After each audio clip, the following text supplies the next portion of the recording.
ಸ್ನೇಹಿತರೆ, ನಾನಿವತ್ತು ನಿಮಗೆ ಎಕ್ಸ್ಪ್ಲೇನ್ ಮಾಡ್ತಿರೋ ಮೂವಿ 2022ರಲ್ಲಿ ಬಿಡುಗಡೆಯಾಗಿದ್ದ ಎ ಥರ್ಸ್ಟಿ ಎಂಬ ಹಿಂದಿ ಭಾಷೆಯ ಮಿಸ್ಟರಿ ಹಾಗೂ ಕ್ರೈಮ್ ಥ್ರಿಲ್ಲರ್ ಚಿತ್ರ. ಈ ಮೂವಿಯ ಕಾನ್ಸೆಪ್ಟ್ ಏನಂದ್ರೆ, ಚಿತ್ರದ ಹೀರೋಯಿನ್ ಆಗಿರುವ ನಯನ ಚಿಕ್ಕ ಮಕ್ಕಳು ಓದ್ತಿದ್ದ ಪ್ಲೇ ಸ್ಕೂಲ್ ನಲ್ಲಿ ಟೀಚರ್ ಆಗಿ ಕೆಲಸ ಮಾಡ್ತಿರ್ತಾಳೆ. ಆದ್ರೆ ಶಾಕಿಂಗ್ಲಿ ಒಂದು ದಿನ ತನ್ನ ಕ್ಲಾಸ್ ನಲ್ಲೇ ಓದ್ತಿದ್ದ 16 ಜನ ಚಿಕ್ಕ ಮಕ್ಕಳನ್ನ ಮನೆಗೆ ಹೋಗೋದಕ್ಕೆ ಬಿಡದೆ ಡೋರ್ ಗಳನ್ನ ಲಾಕ್ ಮಾಡಿ ಹಾಸ್ಟೇಜ್ ಅನ್ನಾಗಿ ಇಟ್ಟುಕೊಳ್ತಾಳೆ. ನಂತರ ಗೌರ್ಮೆಂಟ್ ಹಾಗೂ ಪೊಲೀಸರಿಗೆ ಕಾಲ್ ಮಾಡಿ ನಾನು ಕೇಳುವ ಡಿಮ್ಯಾಂಡ್ ಅನ್ನ ಈಡೇರಿಸಲಿಲ್ಲ ಅಂದ್ರೆ ಒಂದೊಂದೇ ಮಗುವನ್ನ ಕೊಲೆ ಮಾಡ್ತೀನಿ ಅಂತ ಬ್ಲಾಕ್ ಮೇಲ್ ಮಾಡೋದಕ್ಕೆ ಶುರು ಮಾಡ್ತಾಳೆ. ಸೊ ಚಿತ್ರದಲ್ಲಿ ಮುಂದೇನಾಯ್ತು? ನಯನ ತಾನೇ ಪಾಠ ಮಾಡ್ತಿದ್ದ ಚಿಕ್ಕ ಚಿಕ್ಕ ಮಕ್ಕಳನ್ನ ಹಾಸ್ಟೇಜ್ ಗಳನ್ನಾಗಿ ಇಟ್ಟುಕೊಂಡಿದ್ಯಾಕೆ? ಅಷ್ಟಕ್ಕೂ ಪೊಲೀಸರು ಹಾಗೂ ಗೌರ್ಮೆಂಟ್ ಬಳಿ ನಯನ ಕೇಳಿದ ಡಿಮ್ಯಾಂಡ್ ಆದ್ರೂ ಏನೋ? ಹಾಗೂ ಚಿತ್ರ ಮುಂದುವರಿತಾ ಹೋದ ಹಾಗೆ ರಿವೀಲ್ ಆಗುವ ಲಿಟ್ರಲಿ ಶಾಕಿಂಗ್ ಹಾಗೂ ಅನ್ಎಕ್ಸ್ಪೆಕ್ಟೆಡ್ ಟ್ವಿಸ್ಟ್ ಗಳಾದ್ರೂ ಏನೆಂಬುದನ್ನ ಈ ವಿಡಿಯೋದಲ್ಲಿ ನೋಡ್ತಾ ಹೋಗೋಣ. ಚಿತ್ರದ ಮೊದಲ ಸೀನ್ ನಲ್ಲಿ ಚಿಕ್ಕ ಮಕ್ಕಳು ಓದ್ತಿರುವ ಒಂದು ಪ್ಲೇ ಸ್ಕೂಲ್ ಅನ್ನ ನೋಡ್ತೀವಿ. ಆ ಸ್ಕೂಲ್ ಅಲ್ಲಿ ಟೀಚರ್ ಆಗಿ ಕೆಲಸ ಮಾಡ್ತಿದ್ದ ಚಿತ್ರದ ಹೀರೋಯಿನ್ ಆಗಿರುವ ನಯನ 3 ವಾರ ರಜೆ ಮುಗಿಸಿಕೊಂಡು ವಾಪಸ್ ಬರ್ತಾಳೆ. ಅದೇ ಸಮಯಕ್ಕೆ ಆ ಸ್ಕೂಲ್ ನಲ್ಲಿ ಓದ್ತಿದ್ದ ನಿಹಾರಿಕಾ ಎಂಬ ಚಿಕ್ಕ ಹುಡುಗಿಯನ್ನ ಡ್ರಾಪ್ ಮಾಡೋದಕ್ಕೆ ಅಂತ ಅವಳ ತಾಯಿ ಸ್ಕೂಲ್ಗೆ ಬಂದಿರ್ತಾಳೆ. ಅಂದ ಹಾಗೆ ಆ ಚಿಕ್ಕ ಮಗು ನಿಹಾರಿಕಾ ನಯನಳ ಕ್ಲಾಸ್ ನಲ್ಲೇ ಓದ್ತಿರ್ತಾಳೆ. ಈಗ ನಯನ ಕ್ಯಾಶುಯಲ್ ಆಗಿ ಮಾತನಾಡ್ತಿರುವಾಗ 2 ದಿನಗಳ ನಂತರ ನಿಹಾರಿಕಳ ಬರ್ತ್ಡೇ ಇದೆ ಅಂತ ಅವಳ ತಾಯಿ ಇನ್ಫಾರ್ಮ್ ಮಾಡ್ತಾಳೆ. ಆದ್ರೆ ನಾಳೆ ನಾಡಿದ್ದು ಪಬ್ಲಿಕ್ ಹಾಲಿಡೇ ಇದ್ದ ಕಾರಣ ಸ್ಕೂಲ್ಗೆ ರಜೆ ಇರುತ್ತೆ. ಸೊ ಇವತ್ತೇ ಕೇಕ್ ಅನ್ನ ತಂದು ಕೊಟ್ರೆ ನಿಹಾರಿಕಳ ಬರ್ತ್ಡೇಯನ್ನ ಸ್ಕೂಲ್ ನಲ್ಲೇ ಸೆಲೆಬ್ರೇಟ್ ಮಾಡ್ತೀವಿ ಅಂತ ನಯನ ರಿಕ್ವೆಸ್ಟ್ ಮಾಡ್ತಾಳೆ. ಅದಕ್ಕೆ ನಿಹಾರಿಕಳ ತಾಯಿ ಸರಿ, ನನಗೆ ಇಂಪಾರ್ಟೆಂಟ್ ಕೆಲಸ ಇದೆ, ನನ್ನ ಡ್ರೈವರ್ ಕೈಲಿ ಕೇಕ್ ಅನ್ನ ಕೊಟ್ಟು ಕಳಿಸ್ತೀನಿ ಅಂತ ಹೇಳಿ ಅಲ್ಲಿಂದ ಹೊರಡ್ತಾಳೆ. ಆ ಸ್ಕೂಲ್ ನಲ್ಲಿ ಸಾವಿತ್ರಿ ಎಂಬ ಒಬ್ಬಳು ಮಹಿಳೆ ಹೌಸ್ ಕೀಪಿಂಗ್ ಹಾಗೂ ಚಿಕ್ಕ ಮಕ್ಕಳನ್ನ ನೋಡಿಕೊಳ್ಳುವ ಕೆಲಸ ಮಾಡ್ತಿರ್ತಾಳೆ. ಈಗ ಸಾವಿತ್ರಿ ನಯನ ಬಳಿ ಬಂದು, ಮೇಡಮ್ ನನ್ಗೊಂದು ಅರ್ಜೆಂಟ್ ಕೆಲಸ ಇದೆ, ಅರ್ಧ ಗಂಟೆ ಪರ್ಮಿಷನ್ ಕೊಟ್ರೆ ತಕ್ಷಣ ಹೋಗಿ ವಾಪಸ್ ಬರ್ತೀನಿ ಅಂತ ರಿಕ್ವೆಸ್ಟ್ ಮಾಡ್ತಾಳೆ. ನಯನ ಸರಿ ಅಂತ ಪರ್ಮಿಷನ್ ಜೊತೆಗೆ ಸ್ವಲ್ಪ ದುಡ್ಡನ್ನ ಕೂಡ ಕೊಟ್ಟು ಕಳಿಸ್ತಾಳೆ. ಇದಾಗಿ ಸ್ವಲ್ಪ ಸಮಯದ ನಂತರ ನಯನಳನ್ನ ಮೀಟ್ ಮಾಡೋದಕ್ಕೆ ಅಂತ ಆಕೆ ಬಾಯ್ ಫ್ರೆಂಡ್ ಆಗಿರುವ ರೋಹಿತ್ ಅಲ್ಲಿಗೆ ಬರ್ತಾನೆ. ರೋಹಿತ್ ಪ್ರೊಫೆಷನಲಿ ಒಬ್ಬ ಕ್ರಿಮಿನಲ್ ಲಾಯರ್ ಆಗಿರ್ತಾನೆ. ಹಾಗೂ ಇವರಿಬ್ಬರ ಮಾತುಗಳಿಂದ ನಮಗೆ ಗೊತ್ತಾಗೋದೇನಂದ್ರೆ, ಆ ಪ್ಲೇ ಸ್ಕೂಲ್ ಇರುವ ಬಿಲ್ಡಿಂಗ್ ನ ಓನರ್ ಈ ರೋಹಿತ್ ಅಲ್ಲಿಂದ ಹೋದ ನಂತರ ಮಕ್ಕಳಿಗೆ ಸ್ವಲ್ಪ ಹೊತ್ತು ಪಾಠ ಮಾಡಿ ನಂತರ ಮಕ್ಕಳು ನೋಡೋದಕ್ಕೆ ಅಂತ ಟಿವಿಯಲ್ಲಿ ಕಾರ್ಟೂನ್ ಪ್ರೋಗ್ರಾಮ್ ಹಾಕಿ ಕೂರಿಸ್ತಾಳೆ. ನಂತರ ಅಲ್ಲೇ ಪಕ್ಕದಲ್ಲಿದ್ದ ರೂಮ್ಗೆ ಬಂದು ಶಾಕಿಂಗ್ಲಿ ತನ್ನ ಬ್ಯಾಗ್ ನಲ್ಲಿದ್ದ ಗನ್ ಅನ್ನ ಎತ್ತಿಟ್ಟುಕೊಳ್ತಾಳೆ. ನಂತರ ಪೊಲೀಸ್ ಕಂಟ್ರೋಲ್ ರೂಮ್ಗೆ ಕಾಲ್ ಮಾಡಿ ಪ್ಲೇ ಸ್ಕೂಲ್ ನ ಅಡ್ರೆಸ್ ಅನ್ನ ಹೇಳಿ, ನಾನು ಸ್ಕೂಲ್ ನ ಟೀಚರ್ ಆಗಿರುವ ನಯನ ಮಾತಾಡ್ತಿರೋದು. ಸದ್ಯ ನನ್ನ ಕ್ಲಾಸ್ ನಲ್ಲಿ ಓದ್ತಿರುವ 16 ಜನ ಚಿಕ್ಕ ಚಿಕ್ಕ ಮಕ್ಕಳನ್ನ ಹಾಸ್ಟೇಜ್ ಗಳನ್ನಾಗಿ ಇಟ್ಟುಕೊಂಡಿದ್ದೀನಿ. ಪೊಲೀಸರು ಹಾಗೂ ಗೌರ್ಮೆಂಟ್ ನಾನು ಕೇಳುವ ಡಿಮ್ಯಾಂಡ್ ಅನ್ನ ಈಡೇರಿಸಲಿಲ್ಲ ಅಂದ್ರೆ ಒಂದೊಂದೇ ಮಗುವನ್ನ ಕೊಲೆ ಮಾಡ್ತೀನಿ ಅಂತ ಹೇಳಿ ಫೋನ್ ಅನ್ನ ಕಟ್ ಮಾಡ್ತಾಳೆ. ಕಾಲ್ ಅನ್ನ ಕಟ್ ಮಾಡಿದ ತಕ್ಷಣ ನಯನ ಆ ಸ್ಕೂಲ್ ನ ಎಲ್ಲ ಬಾಗಿಲು ಹಾಗೂ ಕಿಟಕಿಗಳನ್ನ ಲಾಕ್ ಮಾಡ್ತಾಳೆ. ಮತ್ತೊಂದು ಕಡೆ ಆ ಸಾವಿತ್ರಿ ಏನೋ ಅರ್ಜೆಂಟ್ ಕೆಲಸ ಇತ್ತು ಅಂತ ಮನೆಯ ಕಡೆ ಹೊರಟಿದ್ಲಲ್ವಾ. ಸ್ವಲ್ಪ ದೂರ ಬಂದ ನಂತರ ತನ್ನ ಫೋನ್ ಅನ್ನ ಮರೆತು ಸ್ಕೂಲ್ ನಲ್ಲೇ ಬಿಟ್ಟು ಬಂದಿದ್ದೀನಿ ಅಂತ ನೆನಪಾಗಿ ಮತ್ತೆ ಸ್ಕೂಲ್ಗೆ ಹೊರಟು ಬರ್ತಾಳೆ. ಈ ಕಡೆ ನಯನ ಪೊಲೀಸರು ಬರ್ತಾರೆ ಅಂತ ವೇಟ್ ಮಾಡ್ತಿದ್ದಾಗ ಯಾರೋ ಬಂದು ಸ್ಕೂಲ್ ನ ಡೋರ್ ಬೆಲ್ ಅನ್ನ ರಿಂಗ್ ಮಾಡ್ತಾರೆ. ಗಾಬರಿಯಾದ ನಯನ ನಿಧಾನಕ್ಕೆ ಹೋಗಿ ಡೋರ್ ಅನ್ನ ಓಪನ್ ಮಾಡ್ತಾಳೆ. ನೋಡಿದ್ರೆ ನಿಹಾರಿಕಳ ತಾಯಿ ತನ್ನ ಡ್ರೈವರ್ ಕೈಲಿ ಕೇಕ್ ಅನ್ನ ಕೊಟ್ಟು ಕಳಿಸಿರ್ತಾಳೆ. ಆ ಡ್ರೈವರ್ ಒಳಗಡೆ ಬಂದು ಕೇಕ್ ಅನ್ನ ಇಡ್ತಿರುವಾಗ ನಯನ ಬಳಿ ಗನ್ ಇರೋದನ್ನ ನೋಡಿಬಿಡುತ್ತಾನೆ. ಹೆದರಿಕೊಂಡ ಆ ಡ್ರೈವರ್ ತಕ್ಷಣ ಅಲ್ಲಿಂದ ಎಸ್ಕೇಪ್ ಆಗ್ಬೇಕು ಅನ್ನೋಷ್ಟರಲ್ಲೇ ನಯನ ಅವನಿಗೆ ಗನ್ ಪಾಯಿಂಟ್ ಮಾಡ್ತಾಳೆ. ಈ ಡ್ರೈವರ್ ಏನಾದ್ರೂ ಹೊರಗಡೆ ಹೋಗಿ ಯಾರಿಗಾದ್ರೂ ಬಾಯಿ ಬಿಟ್ರೆ ಕೆಲಸ ಕೆಡುತ್ತೆ ಅಂತ ತಕ್ಷಣ ಅವನನ್ನ ಚೇರ್ಗೆ ಕಟ್ಟಿ ಹಾಕಿ ಅವನ ಬಾಯಿಗೆ ಪ್ಲಾಸ್ಟರ್ ಹಾಕ್ತಾಳೆ. ಅದೇ ಸಮಯಕ್ಕೆ ತನ್ನ ಮೊಬೈಲ್ ಅನ್ನ ತೆಗೆದುಕೊಳ್ಳೋದಕ್ಕೆ ಅಂತ ಕೆಲಸದಕ್ಕೆ ಸಾವಿತ್ರಿ ಕೂಡ ಅಲ್ಲಿಗೆ ಬರ್ತಾಳೆ. ಸಾವಿತ್ರಿ ಒಳಗಡೆ ಬಂದು ನೋಡಿದಾಗ ಆ ಡ್ರೈವರ್ ನನ್ನ ಚೇರ್ಗೆ ಕಟ್ಟಿ ಹಾಕಿರೋದನ್ನ ನೋಡಿ ಹೆದರಿಕೊಂಡು ಜೋರಾಗಿ ಕಿರುಚೋದಕ್ಕೆ ಶುರು ಮಾಡ್ತಾಳೆ. ಈಗ ನಯನ ಬೇರೆ ದಾರಿ ಇಲ್ಲದೆ ಸಾವಿತ್ರಿಗೂ ಕೂಡ ಗನ್ ಪಾಯಿಂಟ್ ಮಾಡಿ ಅವಳನ್ನು ಚೇರ್ಗೆ ಕಟ್ಟಿ ಹಾಕಿ ಬಾಯಿಗೆ ಪ್ಲಾಸ್ಟರ್ ಹಾಕ್ತಾಳೆ. ನಂತರ ಅವರಿಬ್ಬರ ಬಳಿದ ಮೊಬೈಲ್ ಗಳನ್ನ ಕಿತ್ಕೊಂಡು ಸ್ವಿಚ್ ಆಫ್ ಮಾಡ್ತಾಳೆ. ಅದೇ ಸಮಯಕ್ಕೆ ಹೊರಗಡೆ ಈಕೆ ಪೊಲೀಸ್ ಕಂಟ್ರೋಲ್ ರೂಮ್ಗೆ ಕಾಲ್ ಮಾಡಿದ ಕಾರಣ ಪೊಲೀಸರ ಜೀಪ್ ಬರ್ತಿರುವ ಶಬ್ದ ಆಗುತ್ತೆ. ಮೊದಲಿಗೆ ಪೊಲೀಸರು ಯಾರಾದ್ರೂ ಕಾಲ್ ಮಾಡಿ ನಮಗೆ ಫ್ರಾಂಕ್ ಮಾಡ್ತಿರ್ಬೋದು ಅಂದುಕೊಂಡು ಸುಮ್ಮನಾಗಿರ್ತಾರೆ. ಆದ್ರೆ ಕಾಲ್ ಮಾಡಿದ ನಯನ ಪ್ಲೇ ಸ್ಕೂಲ್ ನ ಅಡ್ರೆಸ್ ಅನ್ನ ಎಕ್ಸಾಕ್ಟ್ ಆಗಿ ಹೇಳಿದ್ದ ಕಾರಣ ಯಾವುದಕ್ಕೂ ಇರ್ಲಿ ನೋಡ್ಕೊಂಡು ಬರೋಣ ಅಂತ ಬಂದಿರ್ತಾರೆ. ಕಾನ್ಸ್ಟೇಬಲ್ ಬಂದು ಚೆಕ್ ಮಾಡಿದಾಗ ಡೋರ್ ಒಳಗಡೆಯಿಂದ ಲಾಕ್ ಆಗಿರುತ್ತೆ. ನಂತರ ಸುತ್ತಮುತ್ತ ಚೆಕ್ ಮಾಡಿದಾಗ ಎಲ್ಲ ಕಿಟಕಿ ಹಾಗೂ ಬಾಗಿಲುಗಳು ಒಳಗಿನಿಂದ ಲಾಕ್ ಆಗಿವೆ ಅಂತ ಗೊತ್ತಾಗುತ್ತೆ. ತಕ್ಷಣ ಕಾನ್ಸ್ಟೇಬಲ್ ಬಾಗಿಲಿಗೆ ಕಿವಿ ಇಟ್ಟು ಒಳಗಡೆ ಏನ್ ನಡೀತಿದೆ ಅಂತ ಕೇಳಿಸಿಕೊಳ್ತಾನೆ. ಒಳಗಡೆ ಮಕ್ಕಳು ಕಾರ್ಟೂನ್ ನೋಡ್ತಾ ಎಂಜಾಯ್ ಮಾಡ್ತಿರುವ ಶಬ್ದ ಕೇಳಿಸುತ್ತೆ. ಈ ವಿಷಯ ಗೊತ್ತಾಗ್ತಿದ್ದ ಹಾಗೆ ಸ್ಥಳಕ್ಕೆ ಎಸಿಪಿ ಕ್ಯಾಥರಿನ್ ಕೂಡ ಬರ್ತಾಳೆ. ಆಗ ಕಾನ್ಸ್ಟೇಬಲ್ ಎಸಿಪಿ ಕ್ಯಾಥರಿನ್ ಬಳಿ ಬಂದು, ಮೇಡಮ್ ಹೋಗಿ ಚೆಕ್ ಮಾಡದೆ ಎಲ್ಲ ಡೋರ್ಗಳು ಹಾಗೂ ಕಿಟಕಿಗಳು ಒಳಗಿನಿಂದ ಲಾಕ್ ಆಗಿವೆ. ಆದ್ರೆ ಮಕ್ಕಳು ಒಳಗಡೆ ಕಾರ್ಟೂನ್ ನೋಡ್ತಾ ಎಂಜಾಯ್ ಮಾಡ್ತಿದ್ದಾರೆ. ಮೋಸ್ಟ್ಲಿ ನಮಗೆ ಯಾರೋ ಕಾಲ್ ಮಾಡಿ ಫ್ರಾಂಕ್ ಮಾಡಿರ್ಬೋದು ಅಂತ ಹೇಳ್ತಿರುವಾಗ್ಲೇ ನಯನ ಸ್ವಲ್ಪ ಡೋರ್ ಅನ್ನ ಓಪನ್ ಮಾಡಿ 2 ರೌಂಡ್ ಗನ್ ಫೈರ್ ಮಾಡ್ತಾಳೆ.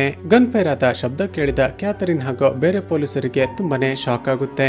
ಹಾಗಾದ್ರೆ ಖಂಡಿತ ಕಾಲ್ ಮಾಡಿದ ಆ ಮಹಿಳೆ ಒಳಗಡೆ ಮಕ್ಕಳನ್ನ ಹಾಸ್ಟೇಜ್ ಗಳನ್ನಾಗಿ ಇಟ್ಟುಕೊಂಡಿದ್ದಾಳೆ ಅಂತ ಕನ್ಫರ್ಮ್ ಆಗುತ್ತೆ. ಅದೇ ಸಮಯಕ್ಕೆ ಜೋರಾಗಿ ಮಳೆ ಕೂಡ ಸುರಿಯೋದಕ್ಕೆ ಶುರುವಾಗುತ್ತೆ. ಈಗ ಕ್ಯಾಥರಿನ್ ನಯನ ಕಂಟ್ರೋಲ್ ರೂಮ್ ಗೆ ಕಾಲ್ ಮಾಡಿದ ಆ ನಂಬರ್ ಗೆ ವಾಪಸ್ ಡಯಲ್ ಮಾಡ್ತಾಳೆ. ಅಷ್ಟಕ್ಕೂ ಯಾರ್ ನೀನು ಮಕ್ಕಳನ್ನಾಕೆ ಹಾಸ್ಟೇಜ್ ಗಳನ್ನಾಗಿ ಇಟ್ಟುಕೊಂಡಿದ್ಯಾ ಅಂತ ವಿಚಾರಿಸ್ತಾಳೆ. ಅದಕ್ಕೆ ನಯನ ತನ್ನ ಬಗ್ಗೆ ಪರಿಚಯ ಮಾಡಿಕೊಳ್ತಾ, ನಾನು ಇದೇ ಸ್ಕೂಲ್ ನಲ್ಲಿ ಕೆಲಸ ಮಾಡ್ತಿರುವ ಟೀಚರ್. ಸದ್ಯಕ್ಕೆ ನನ್ನ ಬಳಿ 16 ಜನ ಚಿಕ್ಕ ಚಿಕ್ಕ ಮಕ್ಕಳು ಹಾಸ್ಟೇಜ್ ಗಳಾಗಿದ್ದಾರೆ. ನಾನು ಕೇಳುವ ಡಿಮ್ಯಾಂಡ್ ಗಳನ್ನ ಈಡೇರಿಸಲಿಲ್ಲ ಅಂದ್ರೆ 1 ಗಂಟೆಗೆ ಒಂದೊಂದು ಮಗುವನ್ನ ಕೊಲೆ ಮಾಡೋದಕ್ಕೆ ಶುರು ಮಾಡ್ತೀನಿ ಅಂತ ಥ್ರೆಟನ್ ಮಾಡ್ತಾಳೆ. ಶಾಕ್ ಆದ ಕ್ಯಾಥರಿನ್, ಸರಿ ನಿನ್ನ ಡಿಮ್ಯಾಂಡ್ ಆದ್ರೂ ಏನು ಅಂತ ವಿಚಾರಿಸ್ತಾಳೆ. ಅದಕ್ಕೆ ನಯನ ಹೇಳ್ತಾಳೆ, ತಕ್ಷಣ ಪೊಲೀಸ್ ಆಫೀಸರ್ ಆಗಿರುವ ಜಾವೇದ್ ಖಾನ್ ಇಲ್ಲಿಗೆ ಬರಬೇಕು. ಜಾವೇದ್ ಖಾನ್ ಇಲ್ಲಿಗೆ ಬಂದ ನಂತರ ಅವರ ಬಳಿ ನನ್ನ ಮುಂದಿನ ಡಿಮ್ಯಾಂಡ್ ಅನ್ನ ಹೇಳ್ತೀನಿ ಅಂತ ಹೇಳಿ ಫೋನ್ ಅನ್ನ ಕಟ್ ಮಾಡ್ತಾಳೆ. ತಕ್ಷಣ ಕ್ಯಾಥರಿನ್ ಜಾವೇದ್ಗೆ ಕಾಲ್ ಮಾಡಿ ನಡೆದ ಎಲ್ಲ ವಿಷಯವನ್ನ ಎಕ್ಸ್ಪ್ಲೇನ್ ಮಾಡಿ ಅಲ್ಲಿಗೆ ಹೊರಟು ಬರೋದಕ್ಕೆ ಹೇಳ್ತಾಳೆ. ಸ್ನೇಹಿತರೆ, ಇವರಿಬ್ಬರ ಮಾತುಗಳಿಂದ ನಮಗೆ ಒಂದು ವಿಷಯ ಗೊತ್ತಾಗುತ್ತೆ. ಈ ಜಾವೇದ್ ಹಾಗೂ ಕ್ಯಾಥರಿನ್ ಈ ಹಿಂದೆ ಒಬ್ಬರನ್ನೊಬ್ಬರು ಪ್ರೀತಿ ಮಾಡಿ ಮದುವೆ ಆಗಿರ್ತಾರೆ. ಆದ್ರೆ ಯಾವುದೋ ಪರ್ಸನಲ್ ರೀಸನ್ ಗೆ ಇಬ್ಬರ ಮಧ್ಯ ಡಿವೋರ್ಸ್ ಆಗಿ ಇಬ್ಬರು ಬೇರೆ ಬೇರೆ ವ್ಯಕ್ತಿಗಳನ್ನ ಎರಡನೇ ಮದುವೆ ಆಗಿರ್ತಾರೆ. ಈ ಕಡೆ ಆ ಚಿಕ್ಕ ಮಕ್ಕಳು ವಾಶ್ರೂಮ್ಗೆ ಹೋಗ್ಬೇಕು ಅಂತ ಹೇಳಿದ್ದ ಕಾರಣ ನಯನ ಸಾವಿತ್ರಿಗೆ ಕಟ್ಟಿದ್ದ ಆ ಹಗ್ಗವನ್ನ ಓಪನ್ ಮಾಡ್ತಾಳೆ. ಸಾವಿತ್ರಿಗೆ ಗನ್ ಪಾಯಿಂಟ್ ಮಾಡಿ ಆ ಮಕ್ಕಳನ್ನ ಕರೆದುಕೊಂಡು ವಾಶ್ರೂಮ್ಗೆ ಹೋಗೋದಕ್ಕೆ ಹೇಳ್ತಾಳೆ. ನಯನ ಮಾಡ್ತಿರೋದನ್ನ ನೋಡಿದ ಸಾವಿತ್ರಿಗೆ ಶಾಕ್ ಆಗಿ, ಮೇಡಮ್ ನೀವು ಈ ರೀತಿ ಮಾಡ್ತಿದ್ದೀರಾ ಅಂದ್ರೆ ನನಗೆ ನಂಬೋದಕ್ಕೆ ಸಾಧ್ಯವಾಗ್ತಿಲ್ಲ. ಅಷ್ಟಕ್ಕೂ ನಿಮ್ಮ ಉದ್ದೇಶವಾದ್ರೂ ಏನು ಅಂತ ಕೇಳ್ತಾಳೆ. ಆದ್ರೆ ನಯನ ಅವಳಿಗೆ ಏನು ಕೂಡ ಉತ್ತರ ಕೊಡೋದಿಲ್ಲ. ನಂತರ ಮತ್ತೆ ಸಾವಿತ್ರಿಯನ್ನ ಚೇರ್ಗೆ ಕಟ್ಟಿ ಹಾಕಿ ಅವಳ ಬಾಯಿಗೆ ಪ್ಲಾಸ್ಟರ್ ಹಾಕ್ತಾಳೆ. ನಂತರ ತನ್ನ ಇನ್ಸ್ಟಾಗ್ರಾಮ್ ಅಕೌಂಟ್ ಅನ್ನ ಓಪನ್ ಮಾಡಿ ತಾನು ಮಾಡ್ತಿರೋದನ್ನ ಲೈವ್ ಸ್ಟ್ರೀಮಿಂಗ್ ಮಾಡೋದಕ್ಕೆ ಶುರು ಮಾಡ್ತಾಳೆ. ಈಕೆ ವಿಡಿಯೋ ನೋಡ್ತಿದ್ದ ಎಲ್ಲರೂ ಕೂಡ ಮೊದಲಿಗೆ ಈಕೆ ಮೋಸ್ಟ್ಲಿ ಫ್ರಾಂಕ್ ಮಾಡ್ತಿರ್ಬೋದು ಅಂತ ಅಂದುಕೊಂಡಿರ್ತಾರೆ. ಆದ್ರೆ ಈಕೆ ಆ ಡ್ರೈವರ್ ಹಾಗೂ ಸಾವಿತ್ರಿಯನ್ನ ಚೇರ್ಗೆ ಕಟ್ಟಿ ಹಾಕಿ ಅವರ ಬಾಯಿಗೆ ಪ್ಲಾಸ್ಟರ್ ಹಾಕಿರೋದನ್ನ ನೋಡಿದ ನಂತರ ಎಲ್ಲರಿಗೂ ಕನ್ಫರ್ಮ್ ಆಗುತ್ತೆ. ಮತ್ತೊಂದು ಕಡೆ ಆಫೀಸ್ಗೆ ಹೋಗ್ತಿದ್ದ ರೋಹಿತ್ ಕೂಡ ನಯನಾಳ ವಿಡಿಯೋ ನೋಡಿ ತುಂಬಾನೇ ಶಾಕ್ ಆಗ್ತಾನೆ. ತಕ್ಷಣ ನಯನಾಗೆ ಕಾಲ್ ಮಾಡ್ತಾನೆ. ಆದ್ರೆ ಆಕೆ ಪದೇ ಪದೇ ಅವನ ಕಾಲ್ ಅನ್ನ ಕಟ್ ಮಾಡ್ತಿರ್ತಾಳೆ. ಡೈರೆಕ್ಟ್ ಆಗಿ ಹೋಗಿ ಸ್ಕೂಲ್ ಬಳಿ ಏನ್ ನಡೀತಿದ್ಯೋ ನೋಡೋಣ ಅಂತ ಸ್ಕೂಲ್ ನ ಕಡೆ ಹೊರಟು ಬರ್ತಾನೆ. ಈ ಕಡೆ ನಯನ ಡಿಮ್ಯಾಂಡ್ ಮಾಡಿದ ಹಾಗೆ ಆ ಪೊಲೀಸ್ ಆಫೀಸರ್ ಆಗಿರುವ ಜಾವೇದ್ ಖಾನ್ ತಕ್ಷಣ ಸ್ಕೂಲ್ ಬಳಿಗೆ ಬರ್ತಾನೆ. ನಂತರ ನಯನ ಜೊತೆ ಮಾತನಾಡ್ತಿರುವಾಗ ಆಕೆ ಮಾತನಾಡ್ತಿರೋದನ್ನ ರೆಕಾರ್ಡ್ ಮಾಡಿಕೊಳ್ಳೋದಕ್ಕೆ ಎಲ್ಲವನ್ನ ಸೆಟಪ್ ಮಾಡ್ಕೊಂಡು ಆಕೆ ನಂಬರ್ಗೆ ಕಾಲ್ ಮಾಡ್ತಾನೆ. ಕಾಲ್ ಮಾಡಿ, ನಯನ ನಿನ್ಗೆ ಬೇಕಾಗಿರೋದಾದ್ರೂ ಏನೋ, ನನ್ನ ಬಳಿನೇ ಮಾತನಾಡ್ಬೇಕು ಅಂತ ಯಾಕೆ ಡಿಮ್ಯಾಂಡ್ ಮಾಡಿದೆ ಅಂತ ವಿಚಾರಿಸ್ತಾನೆ. ನಯನ ನಗುತ್ತಾ, ಸರ್ ಪ್ರತಿದಿನ ಎಲ್ಲ ನ್ಯೂಸ್ ಚಾನೆಲ್ ಗಳಲ್ಲಿ ಹಾಗೂ ನ್ಯೂಸ್ ಪೇಪರ್ ಗಳಲ್ಲಿ ನಿಮ್ಮ ಬಗ್ಗೆನೆ ಸುದ್ದಿ ಬರ್ತಿರುತ್ತೆ. ನೀವು ಯಾರಿಗಾದ್ರೂ ಅನ್ಯಾಯ ಆದ್ರೆ ಅವರಿಗೆ ನ್ಯಾಯ ಕೊಡ್ಸೋವರೆಗೂ ಸುಮ್ಮನೆ ಬಿಡೋದಿಲ್ವಂತಲ್ಲ. ಅದೇ ಕಾರಣಕ್ಕೆ ನಿಮ್ಮ ಜೊತೆ ಮಾತನಾಡ್ಬೇಕು ಅಂತ ಕರೆಸಿದ್ದೀನಿ ಅಂತ ಹೇಳ್ತಾಳೆ. ಮುಂದುವರೆದು ನೀವೇನ್ ಮಾಡ್ತಿರೋ ಗೊತ್ತಿಲ್ಲ, 1 ಗಂಟೆ ಒಳಗಡೆ ನನ್ನ ಅಕೌಂಟ್ಗೆ 5 ಕೋಟಿ ರೂಪಾಯಿ ಕ್ರೆಡಿಟ್ ಆಗ್ಬೇಕು. ಒಂದು ವೇಳೆ ನಾನು ಹೇಳಿದ ಹಾಗೆ ದುಡ್ಡು ಬರ್ಲಿಲ್ಲ ಅಂದ್ರೆ 1 ಗಂಟೆ ನಂತರ ಒಂದು ಮಗು ಸಾಯುತ್ತೆ. ಹೀಗೇನೆ ನಾನು ಕೇಳುವ ಡಿಮ್ಯಾಂಡ್ ಈಡೇರ್ಲಿಲ್ಲ ಅಂದ್ರೆ 1 ಗಂಟೆಗೆ ಒಂದೊಂದು ಮಗುವನ್ನ ಸಾಯಿಸ್ತೀನಿ ಅಂತ ಬ್ಲಾಕ್ ಮೇಲ್ ಮಾಡೋದಕ್ಕೆ ಶುರು ಮಾಡ್ತಾಳೆ. ಮತ್ತೊಂದು ಕಡೆ ನಯನ ತನ್ನ ಸೋಷಿಯಲ್ ಮೀಡಿಯಾ ಅಕೌಂಟ್ ನಲ್ಲಿ ಪಬ್ಲಿಷ್ ಮಾಡಿದ್ದ ಆ ವಿಡಿಯೋ ಎಲ್ಲ ಕಡೆ ವೈರಲ್ ಆಗೋದಕ್ಕೆ ಶುರು ಮಾಡುತ್ತೆ. ಆ ಸ್ಕೂಲ್ ನಲ್ಲಿ ಓದ್ತಿದ್ದ ಚಿಕ್ಕ ಮಕ್ಕಳ ತಂದೆ ತಾಯಿಗಳು ತುಂಬಾನೇ ಹೆದರಿಕೊಂಡು ಸ್ಕೂಲ್ ನ ಮುಂದೆ ಬಂದು ಜಮಾಯಿಸ್ತಾರೆ. ಹೀಗೆ ನೋಡ್ತಿದ್ದ ಹಾಗೆ ಆ ಸ್ಕೂಲ್ ನ ಮುಂದೆ ಮೀಡಿಯಾದವರು, ಪೊಲೀಸರು ಹಾಗೂ ಜನಗಳು ಅಂತ ಸಾವಿರಾರು ಜನ ಸೇರ್ತಾರೆ. ಈಗ ನಯನ ಡಿಮ್ಯಾಂಡ್ ಮಾಡಿದ ಹಾಗೆ ಪೊಲೀಸ್ ಕಮಿಷನರ್ 5 ಕೋಟಿ ರೂಪಾಯಿ ದುಡ್ಡನ್ನ ಅಡ್ಜಸ್ಟ್ ಮಾಡಿ ಸ್ಥಳಕ್ಕೆ ಬರ್ತಾರೆ. ಆದ್ರೆ ಹೊರಗಡೆ ಇದ್ದ ಕ್ಯಾಥರಿನ್ ಮಾತ್ರ, ಸರ್ ಯಾವುದೇ ಕಾರಣಕ್ಕೂ ನಾವು ಆಕೆ ಅಕೌಂಟ್ಗೆ ದುಡ್ಡನ್ನ ಹಾಕೋದು ಬೇಡ. ನಮ್ಮ ಬಳಿ ಇರುವ ಎಲ್ಲ ಪೊಲೀಸರಿಗೆ ಎಲ್ಲ ದಿಕ್ಕುಗಳಿಂದ ಆ ಬಿಲ್ಡಿಂಗ್ ನ ಮೇಲೆ ಅಟ್ಯಾಕ್ ಮಾಡೋದಕ್ಕೆ ಹೇಳೋಣ. ಆಗ ಜಾವೇದ್, ಕ್ಯಾಥರಿನ್ ನಿನ್ಗೇನಾದ್ರೂ ತಲೆ ಕೆಟ್ಟಿದ್ಯಾ? ಒಳಗಡೆ ಆ ನಯನ ಚಿಕ್ಕ ಚಿಕ್ಕ 16 ಜನ ಮಕ್ಕಳನ್ನ ಹಾಸ್ಟೇಜ್ ಗಳನ್ನಾಗಿ ಇಟ್ಟುಕೊಂಡಿದ್ದಾಳೆ. ಒಂದು ವೇಳೆ ನಾವು ಬಿಲ್ಡಿಂಗ್ ನ ಮೇಲೆ ಅಟ್ಯಾಕ್ ಮಾಡಿ ಆ ಚಿಕ್ಕ ಮಕ್ಕಳಿಗೆ ಏನಾದ್ರೂ ಹೆಚ್ಚು ಕಮ್ಮಿ ಆದ್ರೆ ಏನ್ ಮಾಡೋದು? ಅದು ಅಲ್ಲದೆ 1 ಗಂಟೆ ಒಳಗಡೆ 5 ಕೋಟಿ ರೂಪಾಯಿ ದುಡ್ಡನ್ನ ಆಕೆ ಅಕೌಂಟ್ಗೆ ಹಾಕ್ಲಿಲ್ಲ ಅಂದ್ರೆ ಒಂದು ಮಗುವನ್ನ ಕೊಲೆ ಮಾಡ್ತೀನಿ ಅಂತ ವಾರ್ನ್ ಮಾಡಿದ್ದಾಳೆ. ಇಷ್ಟೆಲ್ಲ ಹೇಳಿದ್ರು ಕೂಡ ಕ್ಯಾಥರಿನ್ ಮಾತ್ರ ಎಲ್ಲ ಪೊಲೀಸರಿಗೆ ನಿಧಾನಕ್ಕೆ ಎಲ್ಲ ಕಡೆಯಿಂದ ಆ ಬಿಲ್ಡಿಂಗ್ ನ ಮೇಲೆ ಅಟ್ಯಾಕ್ ಮಾಡೋದಕ್ಕೆ ಹೇಳ್ತಾಳೆ. ಅಲ್ಲೇ ಇದ್ದ ಮೀಡಿಯಾದವರು ಇದನ್ನೆಲ್ಲ ತಮ್ಮ ಚಾನೆಲ್ ಗಳಲ್ಲಿ ಲೈವ್ ಟೆಲಿಕಾಸ್ಟ್ ಮಾಡೋದಕ್ಕೆ ಶುರು ಮಾಡ್ತಾರೆ. ಒಳಗಡೆ ಟಿವಿ ಆನ್ ಆಗಿದ್ದ ಕಾರಣ ಪೊಲೀಸರು ತನ್ನ ಮೇಲೆ ಅಟ್ಯಾಕ್ ಮಾಡೋದಕ್ಕೆ ಬರ್ತಿದ್ದಾರೆ ಅಂತ ನಯನಾಗೆ ಗೊತ್ತಾಗುತ್ತೆ. ತಕ್ಷಣ ಜಾವೇದ್ಗೆ ಕಾಲ್ ಮಾಡಿ ನಾನು ಹೇಳಿದ ಹಾಗೆ ಕೇಳಲಿಲ್ಲ ಅಂದ್ರೆ ಮಕ್ಕಳು ಸಾಯ್ತಾರೆ ಅಂತ ಗೊತ್ತಿದ್ರು ಹೀಗೆಲ್ಲ ಮಾಡ್ತಿದ್ದೀರಾ. ತಕ್ಷಣ ಎಲ್ಲ ಪೊಲೀಸರಿಗೆ ವಾಪಸ್ ಹೋಗೋದಕ್ಕೆ ಆರ್ಡರ್ ಕೊಡ್ಲಿಲ್ಲ ಅಂದ್ರೆ ಏನ್ ಮಾಡ್ತೀನಿ ನೋಡ್ತೀರಿ ಅಂತ ಒಬ್ಬ ಚಿಕ್ಕ ಹುಡುಗ ಆಕಾಶ್ಗೆ ಶೂಟ್ ಮಾಡಿ ಬಿಡುತ್ತಾಳೆ. ಹಾಗೂ ತಾನು ಆ ಚಿಕ್ಕ ಹುಡುಗ ಆಕಾಶ್ಗೆ ಶೂಟ್ ಮಾಡಿದ್ದನ್ನ ಮತ್ತೆ ತನ್ನ ಇನ್ಸ್ಟಾಗ್ರಾಮ್ ಅಕೌಂಟ್ ನಲ್ಲಿ ಪಬ್ಲಿಷ್ ಮಾಡ್ತಾಳೆ. ಈಗ ಹೊರಗಡೆ ಆಕಾಶ್ನ ತಂದೆ ತಾಯಿ ಕೂಡ ತಮ್ಮ ಮಗನನ್ನ ಕರೆದುಕೊಂಡು ಹೋಗ್ಬೇಕು ಅಂತ ಕಾಯ್ತಿರ್ತಾರೆ. ನಯನ ತಮ್ಮ ಮಗನನ್ನ ಸಾಯಿಸಿಬಿಟ್ಲು ಅಂತ ಗೊತ್ತಾಗ್ತಿದ್ದ ಹಾಗೆ ಆಕಾಶ್ನ ತಾಯಿ ಮೂರ್ಛೆ ಹೋಗಿ ಬಿದ್ದು ಬಿಡ್ತಾಳೆ.